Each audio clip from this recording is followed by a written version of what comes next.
I know that difference between trusting someone to call and someone not to call, right? Okay.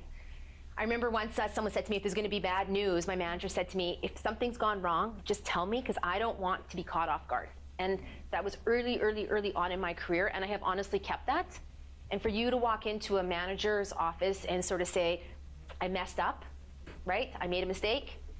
Because once you say that, I made a mistake, this is what happened, let's solve it, and then let's figure out why it happened after, right? You know, that's the positive approach to dealing with it. Let's deal with the problem.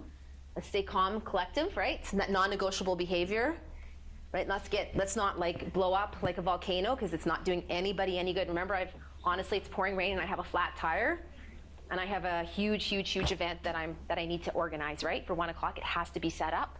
Like, so there was no fireworks going off. It was just, never change the tire. Let's figure this out. Let's get out the book. I don't even know where the tire is on my car, and let's go through it, right?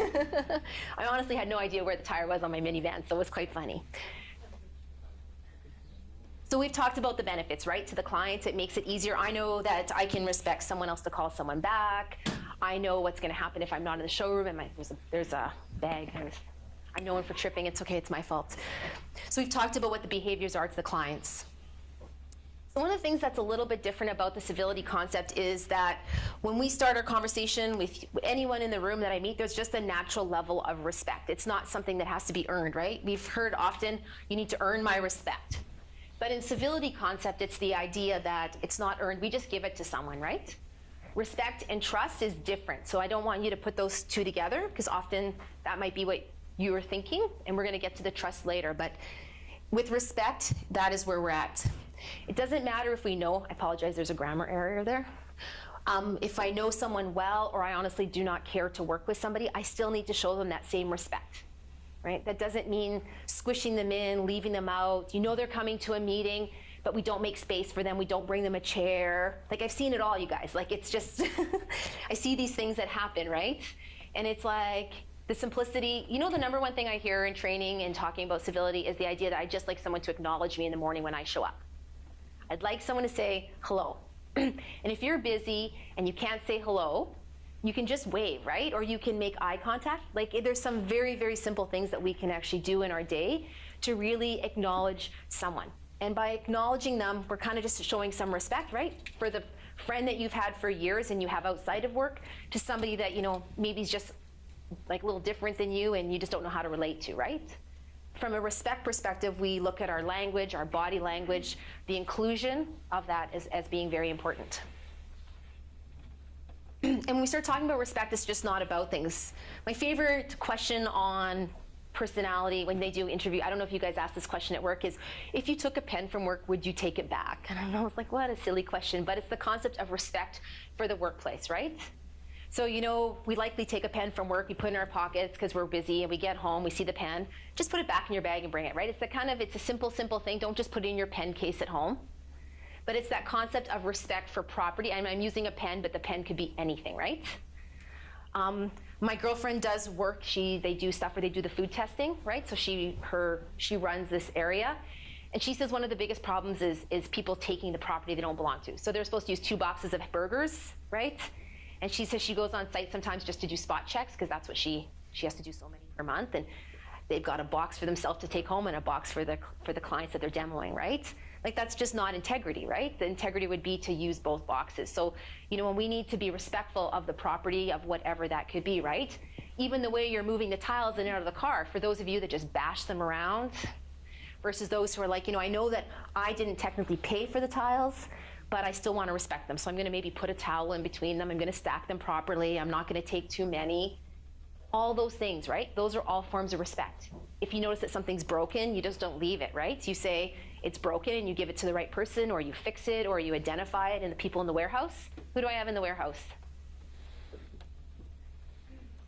My understanding is things like equipment being broken and things like that makes a big deal, right? It's that respect for things. So no one's asking you always to fix it yourself, but to identify it and to communicate that it's broken somehow. I don't know if you put a tag on it in your workspace, or you identify it with blue tape and you just write broken, or whatever it is. That is the way that you can show respect to each other with working with each other, because there's nothing worse than taking the wrong tool to a job site And that tool can be anything, right? It can be the demo booth that you're showing and it doesn't work, to something in the warehouse, to someone knowing that the projector is broken in the home, I call it home office, I apologize, in the home office, and things. So just kind of understanding the importance of inclusion. We think about people or respect, but it's people, it's the resources, the time, and also property. So it's jokingly about this morning with the room, she says she's going to charge you. I've worked at places where if we're late for meetings, the door's closed. I have had, I'm not saying that's the best thing, but there's sometimes, that's that concept of being late, showing up on time. There's things that happen in life when there's odd times that we can't be somewhere, but those are generally not the people that are late, right? Usually people that are on time, and people that are late are often late. So I always say that I can't control anyone else's behavior in a group. I can't control someone else being, but if the meeting starts at a certain time, we need to try our best to continuously be there on time and really stand up. Does that make sense? So I just think, I just like to put that out there because it does set a tone with people. It can really set people off. Okay. You see this at all?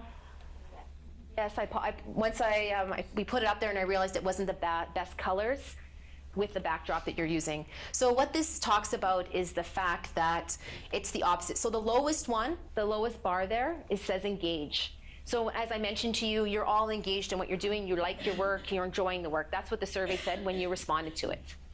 So you actually like working here. So I always find it interesting for you to know that as a group, that's what you would say about working at this company. It also tells us that there's been lots of change. Is that correct? You guys have implemented Salesforce? Just last year, right? 6 months ago, or? Yeah, in the last year. Okay. December 7th. Salesforce, yes. Is it score from 0 to 100, or is it scale to 0 to 60? It's this one's 0 to 60. Yeah, yeah. I know when Lou, Lou did this and used it. She set it up this way. Yes, I know. Don't worry. It's not like 50%, right? Yes. This is the way she likes to show them, so we just we're going to work through the way they are from 0 to 60 there, because I know that's what I get asked often, right? So the concept here, though, is that you are enjoying where you're working, and I think what's important to realize is that there's been a lot of change, and you're sort of in that state of not sure how much more change we can take on. Fair to say, right? Salesforce is a great tool. It's also very finicky. Is that the right word? Right? Finicky about how things go in, and capital letters and lower cases and printing reports. So it definitely has its quirks depending upon what style of person you are, right? For those that are detailed, they're probably fine with certain parts of it, and other people that want to share the information but maybe aren't as detailed, it can sometimes be your friend and foe. Is that fair to say? So the other thing here to look at is that you have a lot of confidence in what it is that you actually do. So you have confidence in your skills that you bring to the table. At the same time, the adventurous one is that you're not just going to jump off something and go and make rash decisions about how you're going to do things. As a group, you prefer having some process and guidance and policies, and from what I can see, that's kind of the company culture as well, right? Is we need to try and follow the process or policies. Is that fair to say? So that everyone's working in harmony, and if you kind of go off track, it's not. We talked about acceptable social behaviors. I think it's important to kind of stay on the process that's in place. Would that be fair to say as a company? Okay. What was that last column on the right? I'm sorry. Ambiguity, yes. So here we're talking about communication. So it intrigues me that communication is actually something that you feel is strong. Because what Lou is going to come out and what they've been working with is sort of talking about a communication plan. So I'm going to let Lou talk about that. I think it's going to be more detail and information about what that looks like. But as a whole, you feel that you can communicate. Your skills is the next one. You have the skills to look at the work that you need to do, and then your character. So that's where we go to the morals, your attributes that you bring, right? So it's not that we have them there, and you guys want to work in that space. It's just that maybe sometimes you're not sure exactly how to communicate and how to work as effectively together. Would that be fair to say? If some of you may not think that way, but for others it may just be. So the thing that's here is that you like to communicate, you have the skills, but the word character is something that I like to stray away from. It's more just the ability to look at the different attributes. So what they're going to be coming back with later, I think it's at around 10 o'clock. The three areas that the group is going to be looking at is sort of the accountability, communication, and continuous learning. So that's kind of the theme of some of the presentations and stuff that have been presented today. For those that love accountability and are good with it, it's a very easy place to work. It's where they want to work. For those that it's not their natural place to be, is where people are going to hold you accountable for things. It can be a little bit stressful. But in my theory is if we are returning the phone calls, we're working with customers, we're doing what we say we're going to do, we're going to put a report together, you're going to fix in the warehouse, you're going to fix something, you're going to organize something, you're going to do what you said you're going to do. Accountability is right there. That's all it is. If you're going to tell your family you're going to make dinner and you make dinner, then you're accountable for making dinner. Yes. So I don't understand how accountability is a choice. Like the definition is to be present and be counted, right? Do or do not try. Right. Yoda. You know what I mean? Like, from a sales perspective, I want to hear about you trying. I agree. Like, not my customer, but our customer doesn't care about us trying. Yes. They care about us doing. Yes.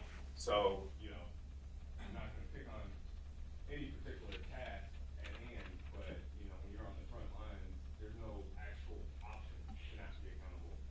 And if you're not, then someone's support job is online, right? Like your job's online. So accountability can be, it's not just doing the that's right. So for some people, it's the concept of accountability is doing what you're supposed to do. There is no try. Like I totally get that. But for sometimes it's maybe doing accountable for part of the job. It's kind of maybe letting a few balls bounce. Some people are really good at JT. So some people are really good at bouncing the ball. They don't want to keep any of that work to themselves. They're very good at saying, okay, no, JT is going to do this, James is going to do this. So accountability is if I call them the bouncing balls, those are the tasks that we have to do, those are our responsibilities, those are our goals, right? If those goals and responsibilities are mine, I need to make sure that I'm not always bouncing the ball to somebody else. So that's the concept of accountability. And these are the three ideas that came up from the leadership team. I didn't create them, but this is kind of what's come up during their meetings. I'll let Lou explain more about it, and we're going to talk about it here and there. Is that okay? Yeah, would you like to? Continuous learning is just about learning, right? It's amazing the number of people that aren't interested in learning. Like it really is in life. And it's just the ability to learn about products, to learn about this, to learn about that. It just expands our horizons. And as we learn more, usually we become more accountable because we have the knowledge to do it. I'm not talking about going to school for 4 years. I'm just talking about daily learning, everyday life learning, right? I'm not talking about going back to school, college, or university. I'm talking about that those things are important, but at work, once we're in a career, we need to continuously learn on our day-to-day. This is one of my favorite exercises, so I'm hoping we can work together on it. I'd like you to kind of get into groups of 4. Does that sound okay? As adults, I'm going to let you pick your groups. I need 4. You need to find 4 people.